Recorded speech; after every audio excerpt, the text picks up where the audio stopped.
At kaugnay pa rin sa pork barrel scam, makakapanim natin si Attorney Stephen David, legal counsel ni Janet Lim Napoles. Magandang umaga, Attorney David. Magandang umaga, Howie. Okay, so hindi na magbibigay ng ebidensya yung kampo nyo mula nung nireject ng ombudsman yung request for immunity? Siguro premature statement yung hindi kami magbibigay ng statement. Ang kausap ko kanina si Attorney Bruce Rivera, wala naman daw siya sinasabi na ganun, na hindi siya magbibigay ng dokumento. This is your co-legal counsel on the legal defense team? Siya ang spokesperson namin. Spokesman, okay.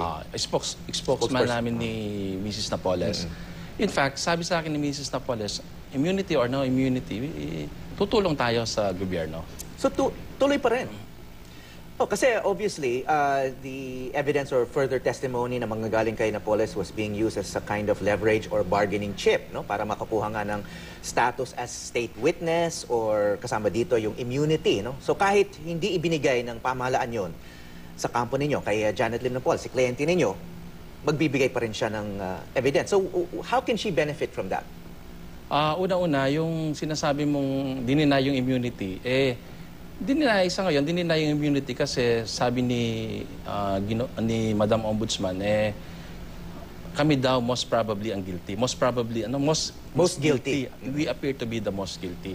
So kami, magpa-file kami ng kaukulang apela o motion for reconsideration kay Madam Ombudsman.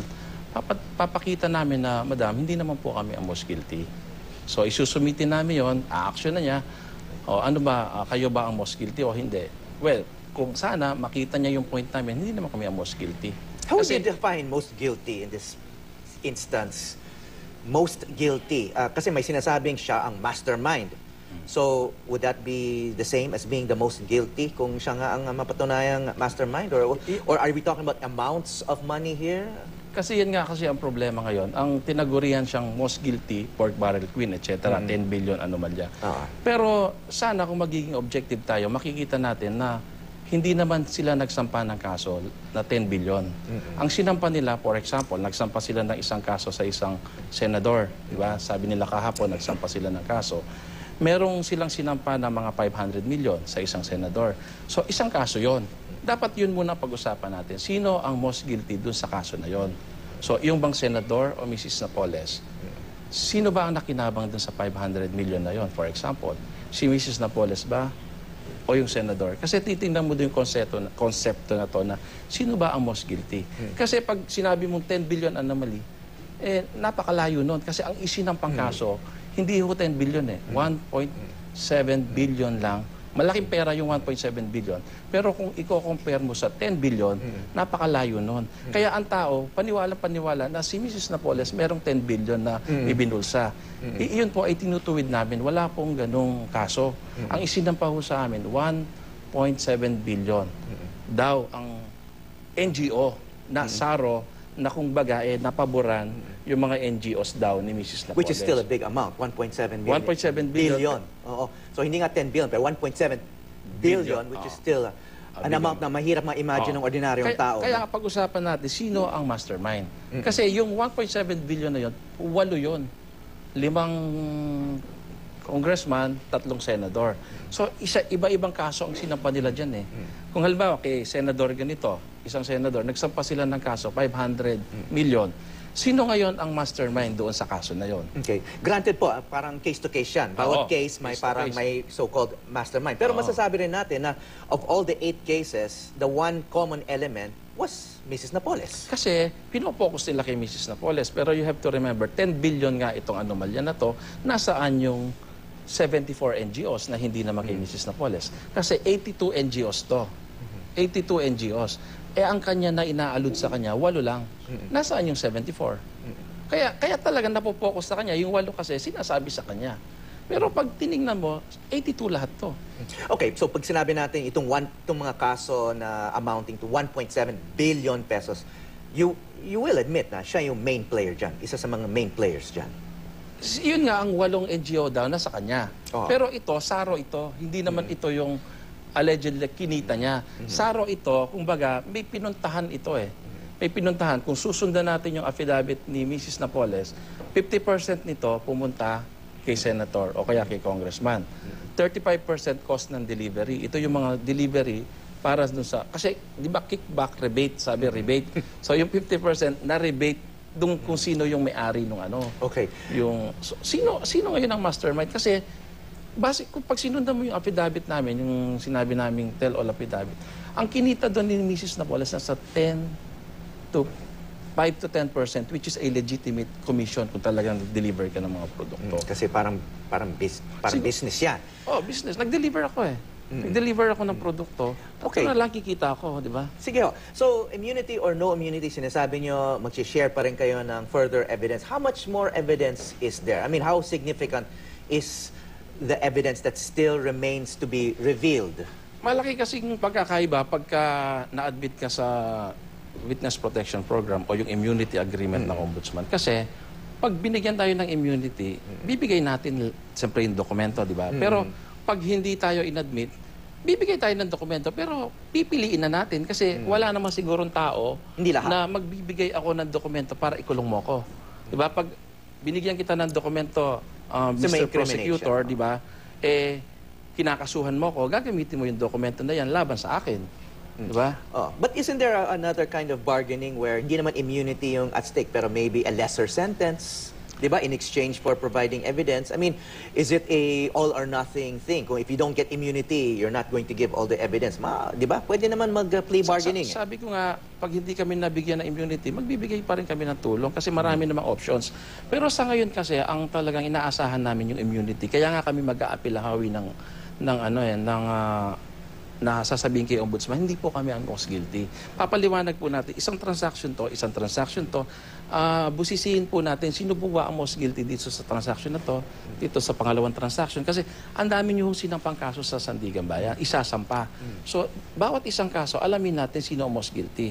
So, kami naniniwala kami na si Madam Justice yan, di ba? Intelligenteng tao. Makikita naman niya Si kung Justice sino Secretary De Lima. Si Justice Ombudsman. Okay. Conchita Carpio, si Madam Ombudsman. Siyempre matalinong tao siya, Justice of the Supreme Court siya, di ba? So makikita naman niya yan, magiging objective naman yan. Kasi makikita mo, sinampang mo kaso, criminal case number, So she can still reverse that decision? Lahat naman pwede. Pwede. So you're asking for a reversal? I mean, formally, legally? We will appeal. No? Although ang term nila dyan is motion for reconsideration, we will appeal. Kasi nga, basis doon sa nakita ko sa news na dininay kasi nga kami daw ang most guilty. So siguro papakita namin na hindi po kami ang most guilty. Himayin po natin itong mga kaso na kasampa. Isa-isa po. Huwag nating sabihin yung common denominator, si Mrs. Napoles. Kasi 8 lang ito eh. Kung common denominator, hindi siya. Kasi kung 82 ang pag-uusapan, 8 lang sa kanya, hindi siya common denominator. Kasi may 74 na hindi siya kasama. But among the 8 cases lang? Kasi yun lang ang pinopokus ngayon. Oo nga. Well, yun kasi yung pinag-uusapan lang ngayon. Eh. Okay, sinasabi ni Justice Secretary De Lima na she doesn't need, or the government doesn't need Janet Lim Napoles' evidence because sapat na raw yung mga affidavit na nanggaling sa mga whistleblowers, yung mga dokumento, mga iba pang mga testimonya. So, ano namang leverage ninyo ngayon kung, yun nga, hindi na kayo kailangan for the case to proceed? Well, separate title din naman sila sa kanilang sariling opinion. Kaya gaya na sinasabi ko nga, papatunayan namin na kailangan kami. Kasi may mga vital evidence na si Mrs. Napoles lang nakakaalam. Tulad na, no? Can you give us a clue? I mean, what else is there to be revealed? Kasi ang dami na nga, ito nga, meron kayong hawak ng mga papeles that's all been submitted to the government, no? So, nandyan yung mga SARO documents, mga testimonya, etc. No? Meron na rin siyang affidavit, may nagbigay na rin siyang statement. I mean, how much more is there? Well, siyempre siya nakakaalam yan. Sabi nga niya sa akin, attorney, siyempre, hayaan mo na ako ang magpaliwanag niyan. Kasi ako ang may alam kung saan ko inabot yung mga pera, kung saan kami nagkita, kung ano ang dokumento nasa akin. Pero ako, meron akong ebidensya to support those things. Kaya nga gusto nga namin muna, first things first, gusto muna namin ipakita kay Madam Ombudsman na hindi po kami ang most guilty. Okay, hindi siya ang most guilty. Sino po ang most guilty? First, kasi maraming ang kaso yan eh. So siguro bawat kaso, himayin natin sino ang most guilty doon. So bawat kaso may most principal. guilty. Bawat kaso may principal. So we have to take this, we have to break down the cases one by one. One by one. Kasi hindi naman, iba-ibang husgado ang lilitis niyan eh.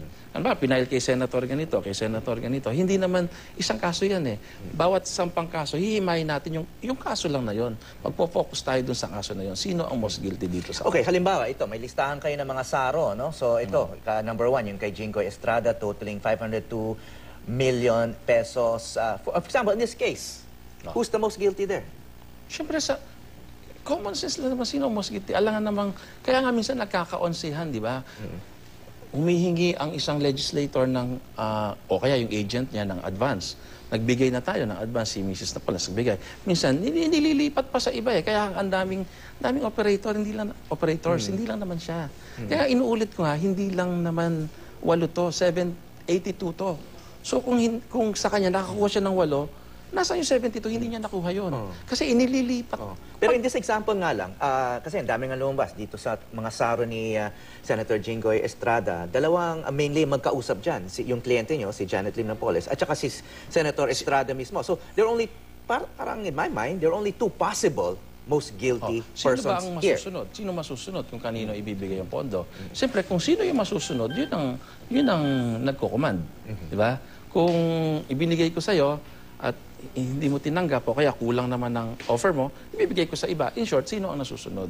Ayaw ko kasi magsabi ng pangalan kung sino most guilty. Pero titingnan mo, kaya nga sabi ko, himayin natin. Kung sino ba ang may decision dyan. Ako ba? Ako ba? Si Mrs. Napoles ba? Siya ba? Eh, sana nakuha niya lahat yung 82 transactions kung ako ang nasusunod. Okay, Attorney, I know that you became legal counsel of Janet Lim Napoles just relatively recently, pero may lumabas na sulat galing kay Mrs. Napoles for President Aquino last April 2013 pa, saying na hinaharas siya, na hinaharas yung pamilya niya ng NBI, inaresto yung kapatid niya. And then, she revealed in that letter na there was an extortion attempt, no? Sinisingil siya o hinihingan siya ng 38 million nung una, no? ng abogado ni Ben Herloy, si Levi Baligod, and former member of the PSG in the previous administration.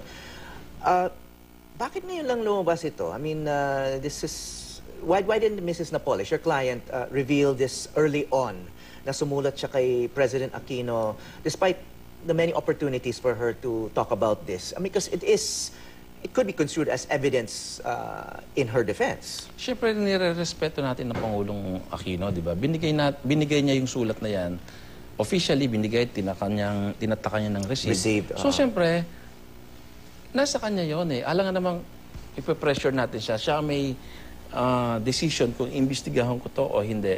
Hindi naman para, ikalat natin sa mundo. Alam naman niya kung anong gagawin niya. May formal complaint.